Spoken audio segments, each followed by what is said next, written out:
안녕하십니까, 정인태입니다.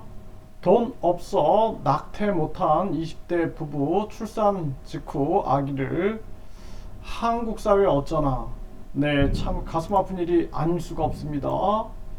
네, 서울신문에서 보도했는데요. 돈 없어서 낙태 못한 20대 부부 출산 직후에 아이를 살해했다라는 것입니다.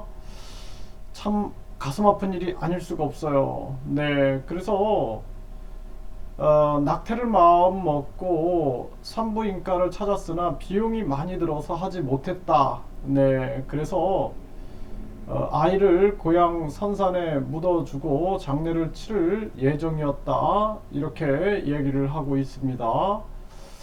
그런데 이제 결국에는 아이를 살해한 것으로 그리고 사체를 가방에 담아서 베란다 에어컨 실외기 아래에 은닉한 혐의로 구속됐다라는 것입니다. 참 가슴 아픕니다. 그러니까 이 부모도 이렇게 해서는 절대 안 되는 거죠. 절대 안 되지만 이 현상을 우리가 분석해 봤을 때 경제난, 지금 급격한 금리 인상으로 가계와 기업이 붕괴된다. 제가 작년부터 계속 말씀을 드렸는데 급격한 금리 인상 여파가 지금 금융 시스템이 무너지고 가계 경제 시스템이 무너지고 기업 경제 시스템이 무너지고 있는 정황이죠. 이 상황 속에서 계속해서 이러한 일들이 터지고 있는 것입니다. 그러니까 돈이 없어서 낙태 못한 20대 부부. 20대 부부가 예를 들어서 경제적으로 조금만 안정이 되어 있더라면은 이 아이를 잘 키웠을 겁니다. 근데 한국 사회가 어떻습니까?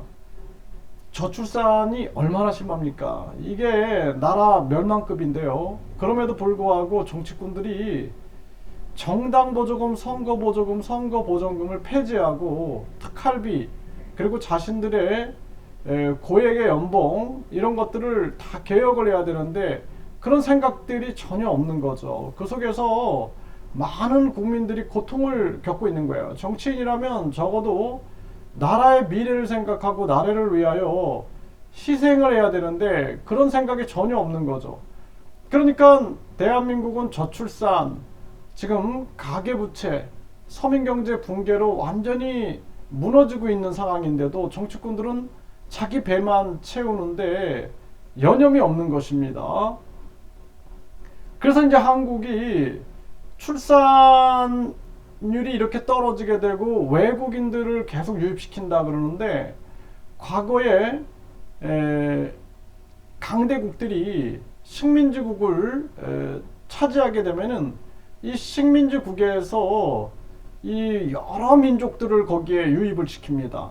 그래서 심지어는 그 나라 안에 여러 민족이 있으면 그 여러 민족들을 갈등을 부추겨 가지고 분열을 시켜 가지고 지배를 해버리거든요. 또는 차별을 해가지고 서로 분열을 조장해 버립니다. 그것도 더 심한 경우에는 다른 나라에서 이민족들을 유입시켜 가지고 그들에게 뭔가 직위를 줘버려요. 그래가지고 또 갈등을 고조시켜 가지고 완전히 대리전을 유도하고 또 을과 을의 전쟁을 만들거든요. 이게 지배 방식이에요. 지배 방식. 그래서 우리나라가 지금 이런 식으로 가게 되면 외국인들이 계속 유입돼서 한국은 갈등 속으로 빠지게 돼가지고 결국에는 소멸이 빨라질 수 있는 겁니다. 그럼에도 불구하고 지금 계속 이 저출산 문제를 해결해 나가면서 그러면서 우리가 외국인 차별은 절대 하면 안 돼요. 외국인 차별은 하면 안 되고 우리나라가 국익을 위하여 외국인들을 적절하게 활용을 해야죠. 그리고 서로 윈윈 할 수 있게끔 가야 되는데 완전히 잘못 가고 있는 것입니다. 지금. 그래서 저는 대한민국이 지금 나타나는 현상들을 보면은 마약에 빠져 있고 뭐 젊은이들이 이유 없이 어르신들을 막 폭행하는 사건들 뭐 이런 것들을 봤을 때 대한민국이 아주 큰 위기다. 그리고 누군가 위에서 대한민국을 무너뜨리기 위한 전략을 쓰고 있다. 저는 그렇게 느끼고 있습니다. 심각한 문제가 아닐 수가 없어요.